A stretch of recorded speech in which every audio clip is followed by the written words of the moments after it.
ବର୍ତ୍ତମାନ ଅଙ୍ଗନବାଡ଼ି ଦିଦିଙ୍କ ପାଇଁ ଆସିଲା ବଡ଼ ଖବର। ଭୁବନେଶ୍ୱର ଲୋୟର ପିଏମ୍ଜିରେ ଅଙ୍ଗନବାଡ଼ି ଦିଦିଙ୍କର ଆନ୍ଦୋଳନ। ଭାରତୀୟ ମଜଦୁର ସଂଘ ଦ୍ୱାରା ପରିଚାଳିତ all Odisha Anganwadi ladies workers association ତରଫରୁ କୁହାଯାଇଛି ଯେ ପୂର୍ବରୁ ଆମେ ବାରମ୍ବାର ଆନ୍ଦୋଳନ କରି ଦାବି ଜଣାଇ ଆସିଛୁ। ତେବେ ଦାବି ନ ଶୁଣିବା ପର୍ଯ୍ୟନ୍ତ ଆନ୍ଦୋଳନରୁ ହଟିବେ ନାହିଁ ବୋଲି ଚେତାବନୀ ଦେଉଛନ୍ତି।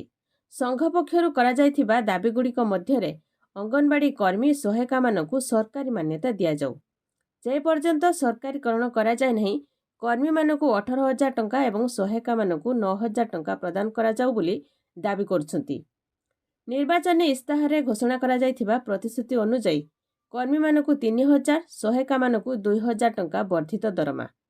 ଅଙ୍ଗନବାଡ଼ି କେନ୍ଦ୍ରର ସମସ୍ତ କାର୍ଯ୍ୟ ଅନଲାଇନ୍ରେ ହେଉଥିବା କାରଣରୁ 5G ମୋବାଇଲ ଏମିତି ଅନେକ 8 ଦଫା ଦାବି ସଂଘ ପକ୍ଷରୁ କରାଯାଇଛି।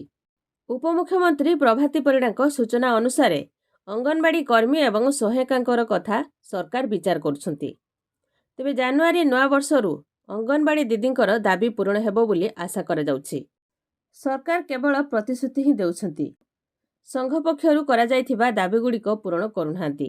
ତେବେ ସମସ୍ତ ଦାବି ଖୁବ୍ ଶୀଘ୍ର ପୂରଣ ହେବ, ଯାହାକି ନୂଆବର୍ଷ ଜାନୁଆରୀ 2026ରେ ସେମାନଙ୍କର ଦାବି ପୂରଣ ହେବ ବୋଲି ଆଶା କରାଯାଉଛି। ମୁଖ୍ୟମନ୍ତ୍ରୀ ମୋହନ ମାଝୀ ଅଙ୍ଗନବାଡ଼ି ଦିଦିଙ୍କର ସମସ୍ତ ଦାବି ପୂରଣ କରିବେ। ଉପମୁଖ୍ୟମନ୍ତ୍ରୀ ପ୍ରଭାତୀ ପରିଡ଼ାଙ୍କ ସୂଚନା ଅନୁସାରେ ଅଙ୍ଗନବାଡ଼ି କର୍ମୀ ଏବଂ ସହାୟିକାମାନଙ୍କର ଦାବି ବହୁ ଜଲ୍ଦି ପୂରଣ ହେବାକୁ ଯାଉଛି।